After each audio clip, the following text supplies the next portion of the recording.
સુરતના ગ્રામ્ય વિસ્તારમાં રસ્તા ઉપર ભૂવો પડવાની વધુ એક ઘટના સામે આવી છે। માંગરોળના સેઠી પાણેથા રોડ પર ભૂવો પડ્યો।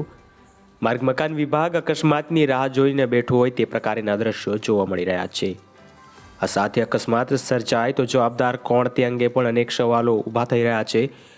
વાહન ચાલકોના માથે મોત ભમી રહ્યું હોય તે પ્રકારના દ્રશ્યો જોવા મળી રહ્યા છે। સુરતના માંગરોળના સેઠી પાણેઠા રોડ પરના આ દ્રશ્યો છે કે જ્યાં માર્ગ મકાન વિભાગ અકસ્માતની રાહ જોઈને બેઠું હોય તે પ્રકારના દ્રશ્યો જોવા મળી રહ્યા છે। આ સાથે તંત્ર દ્વારા આ ભૂવો ક્યારે પૂરવામાં આવશે તે અંગેના પણ અનેક સવાલો ઊભા થઈ રહ્યા છે। રસ્તા ઉપર અવારનવાર ભૂવો પડવાની ઘટનાઓ સામે આવતી હોય છે, ત્યારે માંગરોળના સેઠી પાણેઠા રોડ પર રસ્તા પર ભૂવો પડ્યો।